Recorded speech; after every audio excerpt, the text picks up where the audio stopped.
Public opinion turns against superheroes, also called supers, due to the collateral damage caused by their crime fighting. After several lawsuits, the government silently initiates the Superhero Relocation Program, which forces supers to permanently adhere to their secret identities. 15 years later, Bob and Helen Parr, formerly known as Mr. Incredible and Elastigirl, and their children Violet, Dash, and baby Jack Jack, are a suburban family.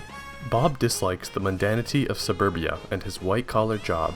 Together with his friend Lucius Best, formerly known as Frozone, Bob occasionally relives the glory days by moonlighting as a vigilante. After his supervisor prevents him from stopping a mugging, Bob loses his temper and injures him, resulting in the loss of his job. Returning home, Bob finds a message from a mysterious woman named Mirage, who convinces him to become Mr. Incredible again, and gives him a mission to destroy a savage tripod-like robot called the Omnidroid on the remote island of Nomanisan. Bob finds the Omnidroid and destroys it by tricking it into ripping out its own power source. Bob finds the action and higher pay rejuvenating. He improves his relationship with his family and begins rigorous training while awaiting more work from Mirage for the next 2 months. Discovering a tear in his suit, he visits superhero costume designer Edna Mode.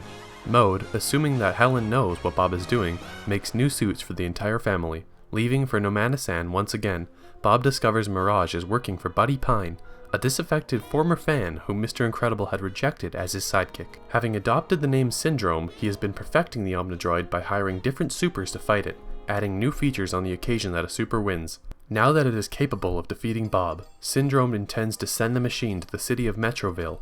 There, he will secretly manipulate its controls to defeat it in public, becoming a hero himself. Later, he will sell his inventions so that everyone will become equally super, making the term meaningless. Meanwhile, Helen visits Edna and learns what Bob has been up to.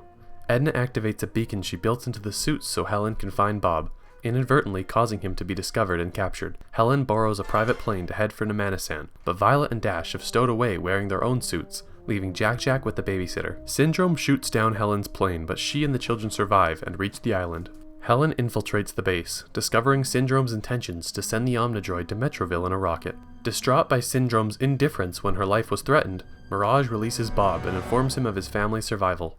At the same time, Helen arrives and races off with Bob to find their children. Dash and Violet are spotted and chased by a number of Syndrome's guards, but fend them off with their powers before reuniting with their parents. However, Syndrome captures them, leaving them imprisoned on Nomanisan while he follows the rocket to Metroville. The Parrs escape and travel to Metroville in a spare rocket. True to its programming, the Omnidroid recognizes Syndrome as an opponent and attacks the remote on his wrist, making him incapable of controlling it, while simultaneously knocking him unconscious. The Parrs and Frozone team up to fight the Omnidroid. The battle is indecisive until Bob comes across the remote, allowing him to control one of the robot's arms and uses it to destroy its power source. Returning home, the Parrs find Syndrome, who plans to kidnap and raise Jack Jack as his own sidekick to exact revenge on the family. As Syndrome is traveling upward to reach his airplane, Jack Jack's own superpowers start to manifest and he escapes from Syndrome mid-air. Syndrome manages to get on the plane and gloats, but Bob throws his own car towards the plane, causing Syndrome to lose his balance and get sucked into the plane's jet engine, destroying the aircraft and killing him, while Helen catches Jack Jack. 3 months later, the Parrs witness the arrival of a new villain called the Underminer. They put on their superhero masks, ready to face a new threat.